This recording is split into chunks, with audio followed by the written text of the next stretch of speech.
Gloria a Dios, muy amados, bendecidos en Cristo. Aquí estamos, seguimos con nuestro reto de lectura bíblica en 6 meses del Nuevo Testamento. Hoy es nuestro día número 60 y vamos a leer Juan capítulo 6. Juan capítulo 6 leemos en el nombre del Padre, del Hijo y siempre con la unción fresca y poderosa del Espíritu Santo de Dios. Jesús alimenta a 5,000 personas. Después Jesús cruzó al otro lado del mar de Galilea, conocido también como Tiberias. Una gran multitud siempre lo seguía a todas partes porque veía las señales milagrosas que hacía cuando sanaba a los enfermos. Entonces Jesús subió a una colina y se sentó allí rodeado de sus discípulos. Ya era casi el tiempo de la celebración de la Pascua. Enseguida Jesús vio una gran multitud que venía a su encuentro. Dirigiéndose a Felipe le dijo: ¿Dónde podremos comprar pan para alimentar a toda esta gente? Lo estaba poniendo a prueba, porque Jesús ya sabía lo que iba a hacer. Felipe contestó: aunque trabajáramos meses enteros, no tendríamos el dinero suficiente para alimentar a toda esta gente. Entonces habló Andrés, el hermano de Simón Pedro. Aquí hay un muchachito que tiene 5 panes de cebada y unos pescados, pero ¿de qué sirve esto para tan grande multitud? Jesús le dijo: díganle a la gente que se siente. Así que todos se sentaron sobre la hierba, en las laderas. Solo contando los hombres sumaban 5,000 personas. Luego Jesús tomó los panes y dio gracias a Dios y los distribuyó entre la gente. Después hizo lo mismo con los pescados y todos comieron cuanto quisieron. Una vez que quedaron satisfechos, Jesús le dijo a sus discípulos: ahora junten lo que sobró para que no se desperdicie nada. Entonces ellos los juntaron y llenaron 12 canastos con los restos que la multitud había dejado después de comer los 5 panes de cebada. La gente, al ver la señal milagrosa que Jesús había hecho, exclamó: no hay duda que este es el profeta que esperábamos. Cuando Jesús vio que estaban dispuestos a hacerlo rey por la fuerza, se escabulló hacia las colinas él solo. Al atardecer, los discípulos de Jesús bajaron a la orilla del lago para esperarlo, pero al ver que caía la noche y que Jesús aún no había vuelto, subieron a la barca y comenzaron a cruzar el lago rumbo a Capernaum. Poco después, se levantó un viento fuerte sobre ellos y el mar se agitó en gran manera. Habían remado unos 5 o 6 kilómetros, cuando de pronto vieron a Jesús caminando sobre el agua en dirección a la barca. Estaban aterrados, pero él exclamó: no tengan miedo, yo estoy aquí. Entonces lo recibieron con entusiasmo en la barca y enseguida llegaron a su destino. Al día siguiente, la multitud que se había quedado en la orilla del lago se dio cuenta de que los discípulos habían tomado la única barca y que Jesús no había ido con ellos. Varias barcas de Tiberias arribaron cerca del lugar donde el Señor había bendecido el pan y la gente había comido. Cuando la multitud vio que ni Jesús ni sus discípulos estaban allí, subieron a las barcas y cruzaron el lago de Capernaum para ir en busca de Jesús. Lo encontraron al otro lado del lago y le preguntaron: Rabí, ¿cuándo llegaste aquí? Jesús les contestó: les digo la verdad, ustedes quieren estar conmigo porque les di de comer, no porque hayan entendido las señales milagrosas. No se preocupen tanto por las cosas que se echan a perder, tal como la comida. Pongan su energía en buscar la vida eterna, que puede darles el Hijo del Hombre, pues Dios Padre me ha dado su sello de aprobación. Nosotros también queremos realizar las obras de Dios, contestaron ellos. ¿Qué debemos hacer?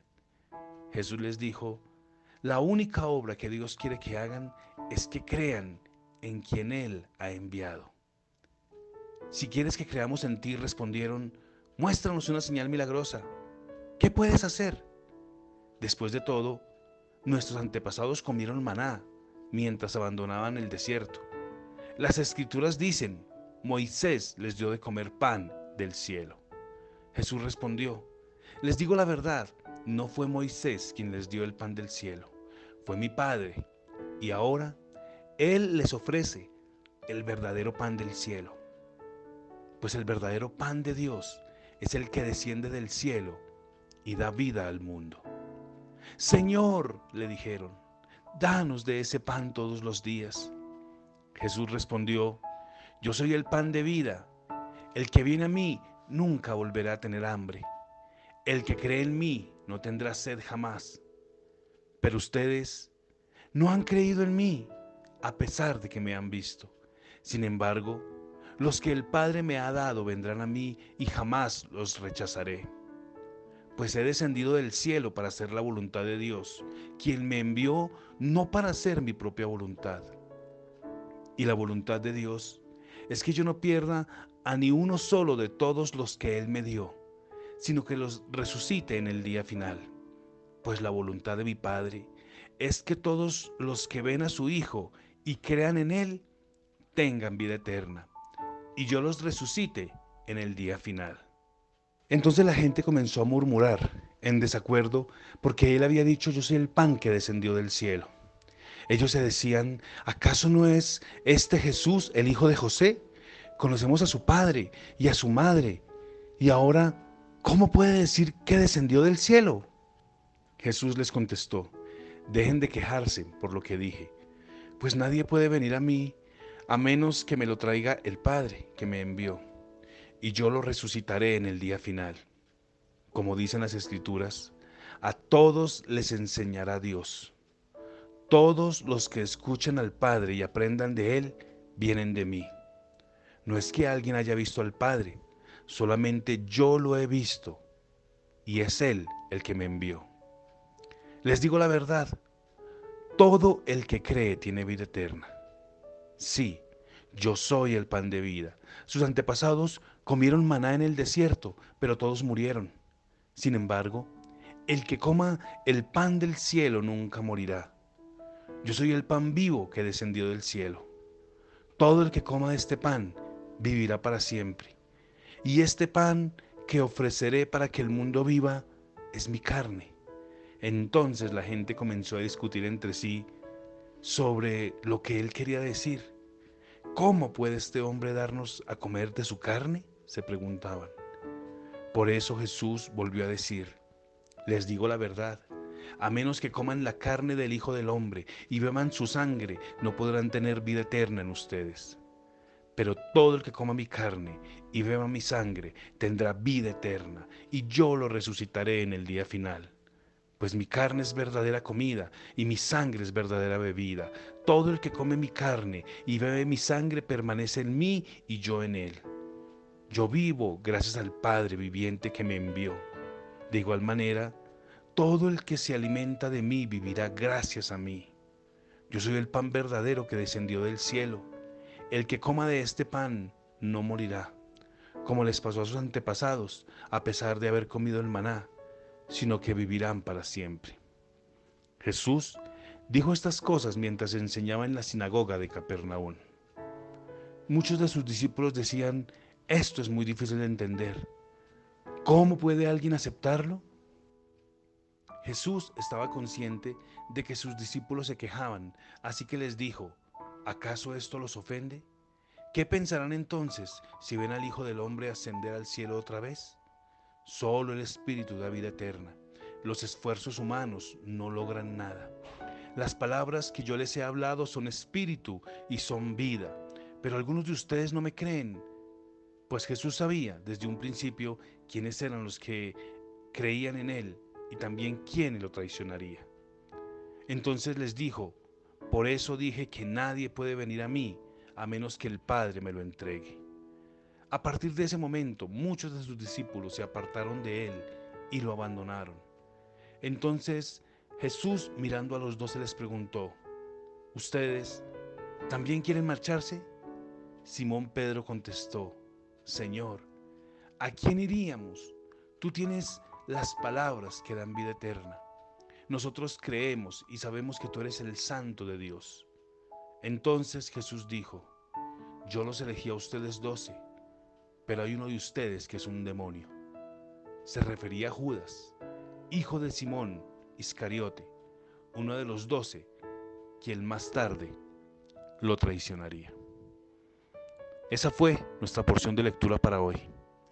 Y toda esta porción tiene tanto que decir, pero yo creo que la enseñanza más grande que esta porción puede darnos es que el Señor nos invita a dejar de estar mirando, estar buscando, estar presionando y estarnos estresando por el pan natural, por el pan que podemos ver con nuestros ojos y entender que desde siempre y para siempre Él es el pan del cielo que el Padre nos envió.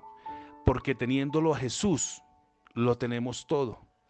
De hecho, cuando Jesús va a alimentar la multitud en el versículo 6, Jesús le está preguntando a uno de sus discípulos, denle de comer a la gente, le está diciendo el Señor a uno de sus discípulos. Y él le dice, Señor, ¿pero de dónde vamos a darles de comer? Y dice que Jesús le dijo a este discípulo, denle de comer, pero dice que lo estaba poniendo a prueba, porque él ya sabía lo que iba a hacer. Y si los discípulos hubieran en su momento entendido que Jesús era el pan de vida, que Jesús tenía un poder extraordinario absoluto para llamar las cosas que no eran, para que sí fueran, el poder absoluto para obrar milagros de forma extraordinaria y sobrenatural, entonces no habrían vivido estresados, no habrían vivido asustados, no habrían vivido amedrentados. Entonces, definitivamente, teniendo a Jesús, lo tenemos todo, porque Él siempre sabe lo que tiene que hacer. Dice el escritor, Jesús lo puso a prueba porque Él ya sabía, Jesús ya sabía lo que iba a ser un milagro extraordinario. Y esta gente que lo estaba siguiendo y que lo estaba buscando y que estaba empecinada por encontrarlo, no lo estaban buscando como Señor, no lo estaban buscando como el don de Dios, no lo estaban buscando como el representante de Dios, lo estaban buscando como un hacedor de un pase mágico para que panes aparecieran. Y Jesús les dijo, yo soy mucho más que eso. Por eso insiste una y otra vez. Quien me tiene a mí, quien me ve a mí, quien me acepta a mí, acepta al Padre. Y al ser aceptado por el Padre, es partícipe de todos y cada uno de los milagros extraordinarios que estoy dispuesto a hacer. ¿Pero qué había que hacer? Aceptarlo. Y los religiosos de la época, infortunadamente, no pudieron hacerlo. El pueblo judío tampoco, ni pudo, ni quiso hacerlo. Pero nosotros sí, nosotros entendemos que Él es el pan del cielo y que es el pan que debemos buscar cada día. ¿Y dónde se revela el pan? En la palabra de Dios. Y nosotros estamos diariamente durante estos 180 días comiendo el pan del cielo, que es la palabra de Dios, que nos anima, que nos guía, que nos enseña y que nos conforta también en los momentos difíciles que tenemos que afrontar. Muchas bendiciones y regresamos. Gracias.